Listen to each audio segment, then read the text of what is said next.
So I've been behind the wheel of the Mazda CX-50 for right around a week now, and I have to say there are many positive aspects about this vehicle that I really have enjoyed about it. But with every vehicle I do get hands-on time with, there are some negative aspects or things that I think that they could work on and do a little bit better in comparison to some other manufacturers out there.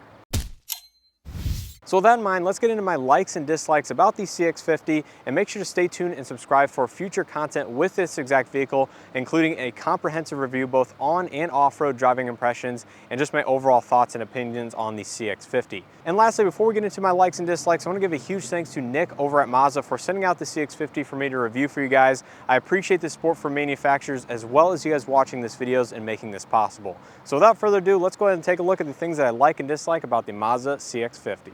Now, my first like with the CX-50 doesn't pertain here to the Meridian Edition in general, but all CX-50s in the lineup, and that is the overall design and styling here on the outside. Now, the CX-50 sits just a little bit lower than some of the other traditional compact SUVs out there, meaning the roof line is just a few inches shorter, the overall hood profile is just a few inches longer, and it gives it more of a traditional hatchback shape, which I am personally a huge fan of. And this vehicle also has a slightly wider stance than some of the other vehicles in its class out there that just make it look a little bit more aggressive and more stylish. And when you're looking out the rearview mirror on the side of the vehicle, you can actually see the rear quarter panel and its haunches that stick out quite a lot. And I won't say get intrusive in terms of rearward visibility here on the driver's side, but I will say it sticks out quite a bit and does take up some space inside of that mirror. But personally, I do find that something to like and enjoy about this vehicle. So overall, I really do like the aesthetics and the overall design of the CX-50. I think Mazda did a great job designing this vehicle. Now, my second like isn't a Mazda or CX-50 specific item, but it is a feature you don't typically see on every manufacturer out there,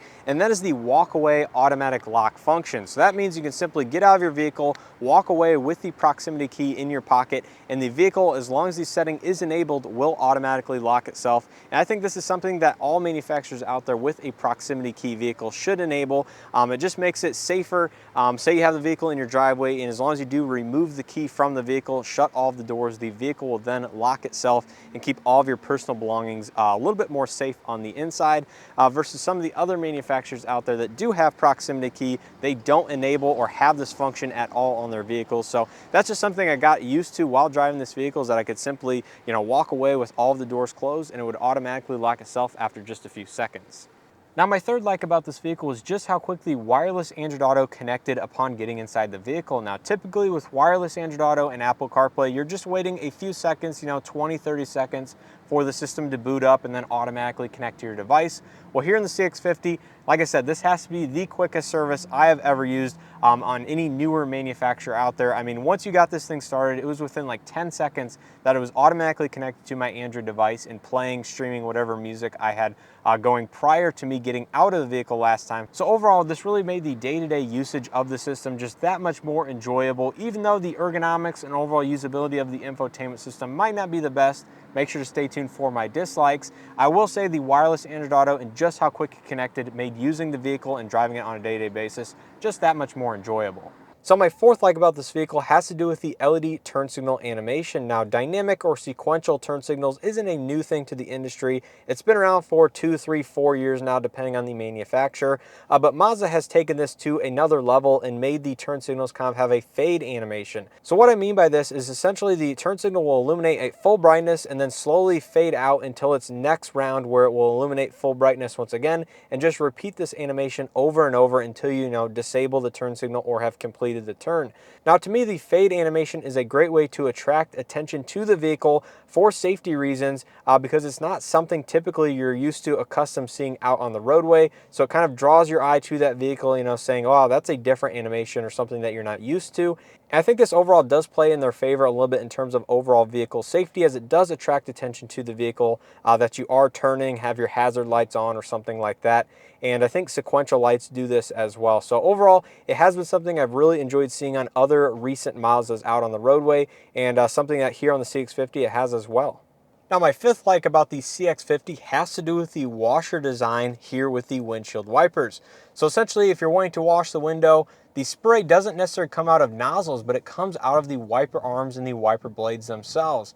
This isn't something, again, unique to Mazda, but it's not something very common in the industry.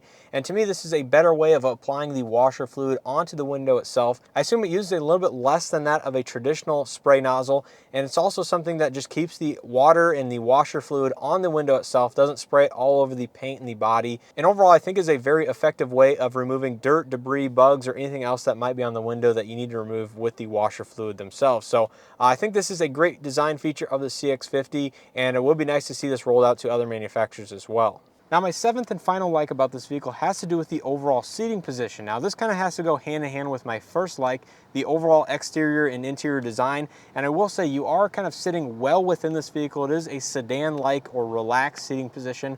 So some of the pillar line or the window line is fairly high. And I will say this does overall impact visibility just a little bit. Like I mentioned, the quarter panel haunches out the side view mirrors. The overall door panels do sit up fairly high. So if you have your seat in the lowest position like I do, it is a little bit hard to see out the side of the vehicle, or it takes just a little bit of additional effort. But if you have the seat moved up into a higher position, then this shouldn't necessarily be an issue. And overall, the visibility out the front is going to be good as well. But again, if you have the seat in a lower relaxed position, it is a little bit less visible in terms of the overall front edge of the hood. So as a whole, I really like the seating position, the way it is more relaxed sedan-like. But do keep that in mind, as it does hinder visibility, I would say, just a little bit over something of a different compact SUV that has a more of a higher seating position where you're sitting more on top of the vehicle rather than within. So those are all the things that really stood out and things that I really enjoyed about this vehicle. Now let's get into the things that I don't like so much and some of my dislikes, which mainly reside here on the interior. So my first dislike has to do with the steering wheel itself. Now, my complaints about the steering wheel are pretty simple. It's too thin for my liking. So if you like a more traditional thin type of steering wheel, then this one is definitely the one for you. And my second dislike about it in specific are kind of the buttons and the overall usability. Now, the buttons in switchgear, I would say, are not the best of quality. There is a lot of movement without selecting anything. The pedals on the back do feel fairly nice, although they are plastic in nature. But some of these silver accented buttons can be a little bit hard to read, depending on where the sunlight is coming in, the sunlight angle, and the overall, visibility. At night, it's really not an issue, as all of these are illuminated, so the text and stuff is pretty sharp in that regard. But I would say during the day, sometimes the silver buttons down here are a little bit hard to read. So overall, I would say the thickness of the steering wheel was my number one complaint, and sometimes the silver buttons were a little bit hard to read depending on the sun angle. Now, my second dislike with the CX-50 has to do with the cup holder location. Now, I'm sure this might be a very common complaint by owners of this vehicle, but to me, having cup holders up here in front of the shift knob is not an ideal location. So the problem I have with it is not the size, as they are plenty big. They fit 20-ounce Yeti tumblers without any issue, but the overall location is just not a good spot if you're looking to use these on a frequent or day-to-day basis. Now, the main issue I have with this is typically when you're going to use the cup holders or grab the beverage is when you're getting in or out of the vehicle, and typically that's when the vehicle is in park. So you can see the vehicle right now is in the park location, and overall the access to the cup holders is fairly poor.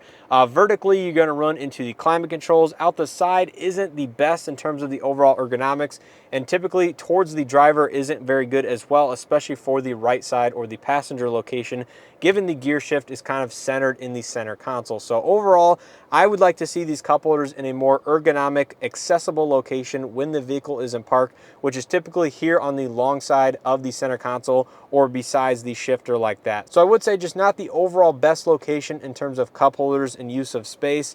Not the worst thing in the world either, something that you may or may not be able to live with depending on how much it frustrates you and what size of drinks you're getting commonly. But overall, that is something that kind of frustrated me on a day-to-day basis, given I do use cup holders frequently. Now, my third dislike has to do with the Mazda infotainment system, overall location of the screen up on the dashboard, as well as the overall usability. Now, believe it or not, this actually is a touchscreen, but only when you're using Android Auto and Apple CarPlay. Now, if you're using the Mazda UI as seen on the screen right now, you have to use the control wheel here in the center console. Overall navigation isn't the worst thing in the world using the dial here in the center console. All of the UI and overall menus that you are going through on the Mazda side of things are fairly easy to get around, and there are shortcut buttons around the knob itself for navigation. You have a back arrow, a home button, as well as a dedicated music or audio that will pull up the built-in audio controls for the infotainment. And then you have a dedicated volume, power, tune knob, and a shortcut button that you can program there in the little star. But my overall problem with it is this: if you're using Android Auto or Apple CarPlay, I will say using the OEM scroll wheel and controls is a little bit clunky in terms of navigating Android Auto and Apple CarPlay, which are primarily designed to use for touchscreens. Now you can use the touchscreen aspect here on this infotainment screen, but then that brings into the problem of the location of the screen. This is very far away from the driver, and you do have to really try to reach and press whatever you're looking for on a fairly small screen given its relation or its proximity to the driver's seat itself. So that's kind of where I am with this infotainment. Not a bad screen in terms of resolution, the overall design layout. I kind of do like it up on the dashboard like that, but when it comes to using Android Auto and Apple CarPlay on a daily basis, I would say using the touchscreen is a little bit hard just because it is so far away from the driver and passenger seats, and using the controls here on the center console get clunky, get old. Something I kind of gotten used to over the last week, but I would say it's not perfect. I would much rather have a screen that is a little bit closer to the driver to use the touch aspects on a day-to-day basis. So really it comes down to this: whether or not you're using the Mazda UI primarily and the controls down here on the center console, or if you're using Android Auto, Apple CarPlay primarily, then I would say it becomes a little bit more of an issue. Now, my fourth dislike with this vehicle does have somewhat to do with the infotainment system, as well as the way the climate controls are integrated as well. And that has to do with the fact that the voice command buttons doesn't automatically lower the climate control fan speeds when it is enabled. So say I want to activate the voice commands, change source. So you can see there, the system is on the auto fan speed, and it doesn't automatically decrease the fan speed when using the built-in voice commands or voice commands for Android Auto or Apple CarPlay. So to me, this is a little bit of a missed point, because I know other manufacturers and other OEMs out there do enable this, even with the use of Android Auto or Apple CarPlay, in addition to their built-in voice command system. So as a whole, if the fan is cranking here on 6 or 7 speeds and you're trying to use the voice commands, not to say it won't recognize you, because it is overall a very good system in that regard, but I would say it would be nice to lower it, 1, 2, 3 levels depending on what fan speed you're at, just so you can hear the audio from the system and the feedback that you're getting, as well as that you can use the microphones for the voice commands that you are providing it. So not a huge complaint, a little bit of a nitpick, but I would say if the fan speed is running, on some of the higher speeds, it is something that gets a little bit annoying. Now, my fifth dislike has to do with the overall door sound and the overall quality that you're getting from opening and closing the doors. Now, the driver and front passenger doors aren't too bad in comparison to the rear doors. Now, opening and closing the rear doors gives you somewhat of a cheap sound, and this is something that could be resolved fairly easily, I do believe, just by them increasing the overall material and dampening inside the door panels themselves. So hopefully you guys can hear this, but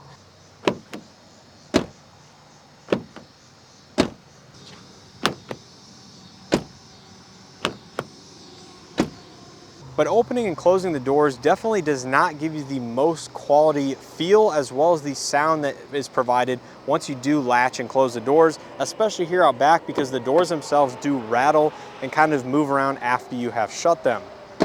And I will say the front doors are better, likely because they have a little bit more sound deadening inside them. There's more speakers, more audio systems, and probably just have a little bit more just overall stuff that make them a little bit heavier. You can feel that when you're opening and closing them, that there's just a little bit more heft and quality to it. So this mainly pertains to the rear doors themselves, but I would say overall the door quality and the sound you get from opening and closing them doesn't feel the highest quality. So my sixth and final dislike with this vehicle has to do with the overall driver assistance and safety technologies here inside the CX-50.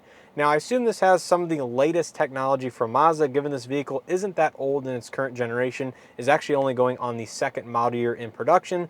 So overall, I think it is a later system for Mazda, and I would say the driver assistance and safety tech isn't quite up to par versus some of the other manufacturers out there. Now, I think overall the systems do work fairly well. They do what they have advertised, such as lane keep, radar cruise control, and stuff like that. But I would say in comparison to some of the other manufacturers out there, I've had a couple instances while using these systems that have made me question or wonder, how well do these work overall? So for example, I had the radar or adaptive cruise control set here on the CX-50 on a 2-lane back road. We were traveling about 55 miles an hour. I had the distance level set on 2, or the second closest setting here on the CX-50.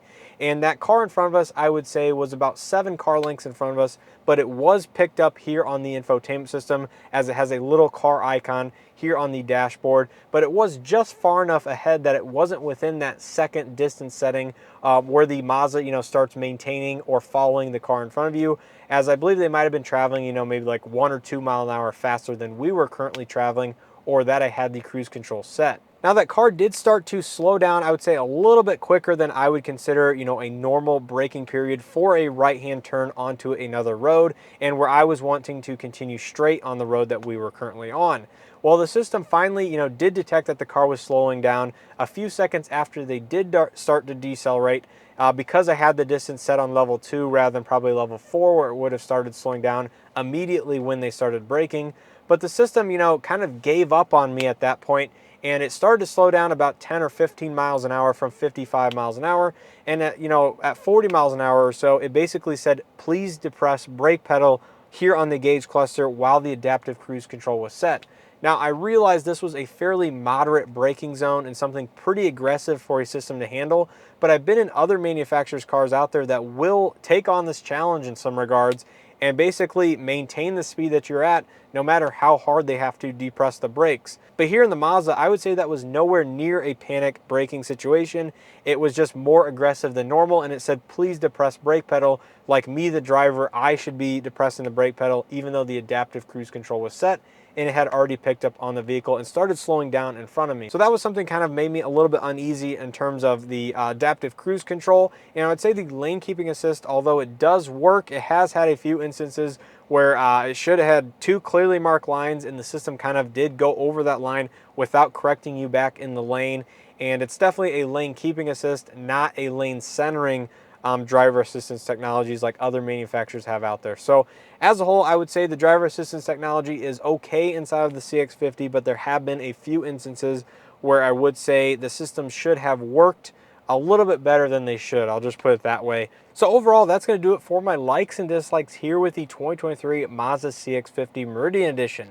Now, hopefully, guys, will stay tuned for additional content here on this exact vehicle, where I will give you my overall comprehensive driving impressions, both on and off-road, as I will be testing some of the off-road capabilities. I don't think I'll be pushing this vehicle to its limit, but make sure to stay tuned for my overall thoughts in all conditions, as this vehicle does come standard with all-wheel drive as well as an off-road drive mode among the all-terrain tires here on the Meridian Edition. Now, if you guys enjoyed this video and or found something helpful, make sure to hit that like button below. It greatly helps out the channel in these videos. Subscribe if you guys are not already subscribed, and make sure to stay tuned, like I said, for additional content coming not only on this vehicle, but other vehicles from other manufacturers as well. Now, I want to give a huge thanks to Mazda once again for sending this vehicle out for me to test and review for you guys, and also for you guys for watching this video and making this stuff possible. I really do appreciate the support.